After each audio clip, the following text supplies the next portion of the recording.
آسمان برسے گا اور زمین اگلے گی تمہارے لیے، صرف ایک شرط پر کہ تم اللہ کا فرمانبردار بنو۔ اللہ کرے ہم اطاعت خدا و رسول کرنے والے بن جائیں، تاکہ دنیا کی تمام نعمتیں جو الرزق کے نام سے اللہ تعالیٰ ہمارا مقدر کر دے۔ اے پیغمبر، جو کچھ تمہارے رب کی طرف سے تم پر نازل کیا گیا ہے وہ لوگوں تک پہنچا دو۔ اگر تم نے ایسا نہ کیا تو اس کی پیغمبری کا حق ادا نہ کیا۔ اللہ تم لوگوں کی شر سے بچانے کے لیے یقین رکھو کہ وہ کافروں کو تمہارے مقابلے میں کامیابی کی راہ ہرگز نہ دکھائے گا۔ صاف کہہ دو اے اہل کتاب، تم ہرگز کسی اصل پر نہیں ہو جبکہ تورات اور انجیل اور ان دوسری کتابوں کو قائم نہ کرو جو تمہاری طرف تمہارے رب کی طرف سے نازل کی گئی ہیں۔ ضرور ہے کہ یہ فرمان جو تم پر نازل کیا گیا ہے ان میں سے اکثر کی سرکشی اور انکار کو اور زیادہ بڑھا دے گا، مگر انکار کرنے والوں کے حال پر کچھ افسوس نہ کرو۔ یقین جانو کہ یہاں جا رہا کسی کا بھی نہیں ہے، مسلمان ہو یا یہودی، سابی ہو یا عیسائی، جو بھی اللہ اور روز آخر پر ایمان لائے گا، نیک عمل کرے گا، بے شک اس کے لیے نہ کسی خوف کا مقام ہے نہ رنج کا۔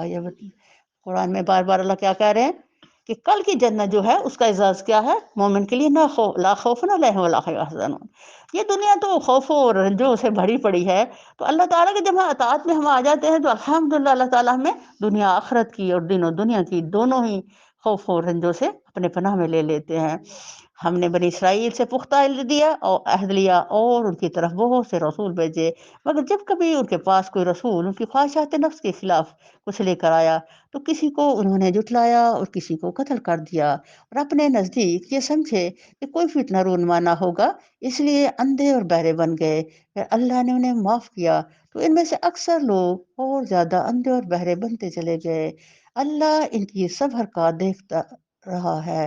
اب یہ اور اندھے بننے سے مراد کہ جب انسان غلط راستے پہ چلتا ہے اللہ اس کو ڈھیل دے دیتے ہیں تو وہ سمجھتا ہے میں ٹھیک جا رہا ہوں، وہ اور بھٹکتا کا بھٹکتا جا رہا ہے، تو اللہ کہتے ہیں وہ نہ اس کی بصیرت رہتی ہے کہ وہ پہچان سکے راستے کو، اور ساتھ وہ بہرا بھی ہو جاتا ہے کیونکہ اس کو جو بھلائی اور نیکی کی آواز ہے اس کے کان قبول ہی نہیں کرتے، تو اس طرح وہ اپنے آپ کو تباہی کی راہوں میں ڈال لیتا ہے۔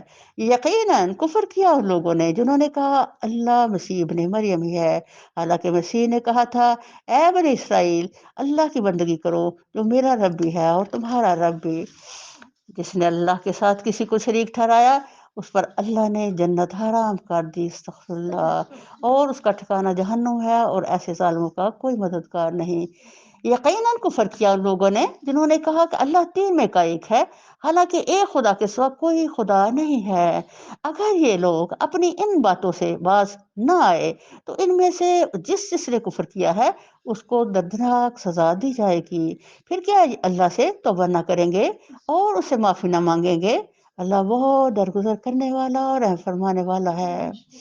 مسیح ابن مریم اس کے ساتھ کچھ نہیں کہ بس ایک رسول تھا، اس سے پہلے اور بھی بہت سے رسول گزر چکے تھے۔ اس کی ماں ایک راست باز عورت تھی اور وہ دونوں کھانا کھاتے تھے۔ دیکھو ہم کس طرح ان کے سامنے حقیقت کی نشانی واضح کرتے ہیں، پھر دیکھو یہ کدھر الٹے پھرے جاتے ہیں۔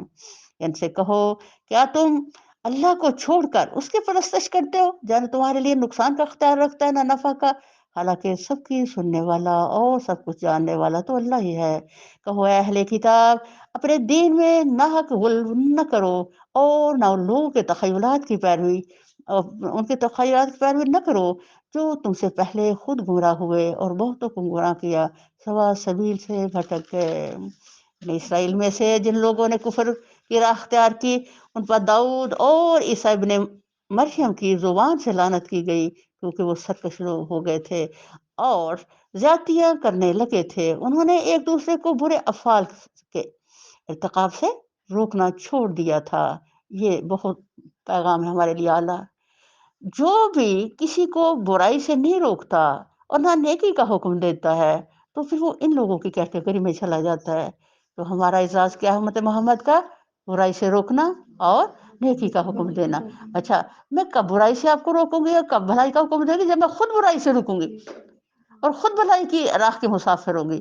تو یہاں ان کے حوالے سے اللہ تعالیٰ ہمیں وارننگ دے رہے ہیں، ہمیں ترغیب دے رہے ہیں کہ امت مسلم جو ان سے ہے ان کا یہ فریضہ ہے۔ برا طرز عمل تھا جو انہوں نے اختیار کیا، آج تم ان میں بکثرت ایسے لوگ دیکھتے ہو جو اہل ایمان کے مقابلے میں کفار کی حمایت اور رفاقت کرتے ہیں یقیناً بہت برا انجام ہے جس کی تیاری ان کے نفسوں نے ان کے لیے کی ہے۔ اللہ ان پر غضبناک ہو گیا ہے اور وہ دائمی عذاب میں مبتلا ہونے والے ہیں۔ اگر فی الواقع یہ لوگ اللہ اور پیغمبر اور اس چیز کے ماننے والے ہوتے جو پیغمبر پر نازل ہوئی تھی تو کبھی اہل ایمان کے مقابلے میں کافروں کو اپنا رفیق نہ بناتے، مگر ان میں سے تو بیشتر لوگ خدا کی عطا سے نکل چکے ہیں۔ تم اے اہل ایمان تم اہل ایمان کی عداوت میں سب سے زیادہ سخت یہود اور مشرکین کو پاؤ گے، اور اب ایمان لانے والوں کے لیے دوستی میں قریب تر ان لوگوں کو پاؤ گے جنہوں نے کہا تھا کہ ہم نصارہ ہیں۔ یہ اس وجہ سے کہ ان میں عبادت گزار عالم اور تارک دنیا فقیر پائے جاتے ہیں اور ان میں غرور نفس نہیں ہے۔ وما علینا الا البلاغ۔